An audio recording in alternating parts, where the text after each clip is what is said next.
Well, in another settlement, thousands of AT&T mobile phone customers may be getting refunds.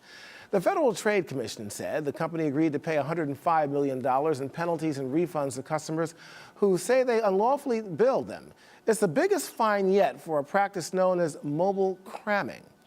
Well, the company typically charged customers $9.99 a month from third-party companies for services people never asked for, such as horoscope texts and celebrity gossip. Well, AT&T kept at least 35% of the charges and made it difficult for customers to understand its billing. Well, the company is required to notify affected customers about the refund program, and those who believe they were wrongfully charged can submit a refund claim at the FTC's website.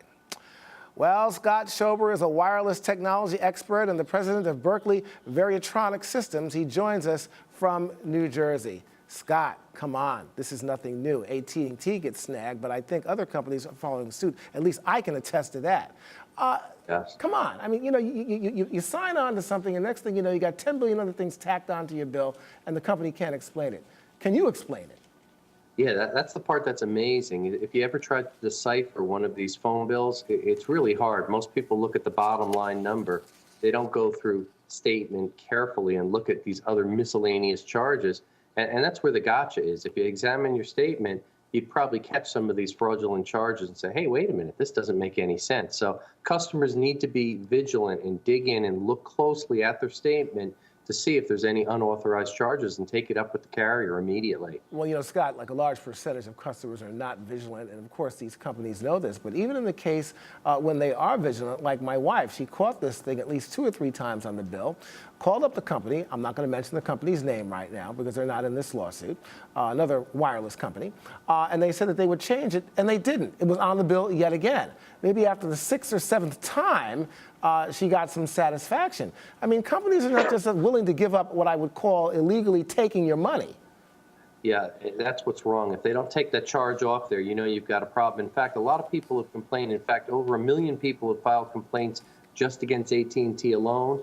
There's been 7 other filings against other companies for similar practices just this year. So the FCC commissioner is upset with this and said they're really cracking down. So these carriers got to come forth and got to start adjusting this, not just providing refunds, but they got to explain for what's really happening here. Okay, we have a couple of lawsuits here right now, but Scott, in your estimation, how many people do you think are actually affected by this?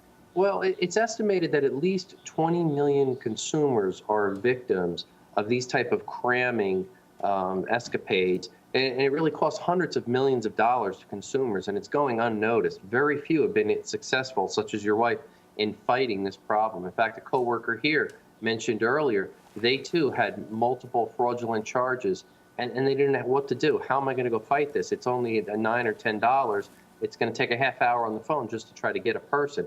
It's very, very frustrating, and many people are switching from one wireless carrier to another when they give up and can't get refunds. Well, in terms of this mobile cramming, do you think the federal government needs to get involved here, maybe creating some sort of laws through Congress perhaps that can stop this kind of activity? Yeah, they got to crack down a lot harder. And in some ways, I think what's happening with the wireless carriers, since they're getting a cut on this, they're turning a blind eye to it. And that's what's really wrong, because it's on their statement, on their letterhead, company head. So they're really the one providing the bill and allowing these fraudulent charges to happen. They have to be more diligent in preventing it. And if there is fraud, they need to remove it, because it goes against all the consumer laws that are out there. All right, Scott, when I contact you next time, it won't be by phone or mobile, it'll be by drum. How about that? There you go. Much safer. Scott Schober, thank you for joining us.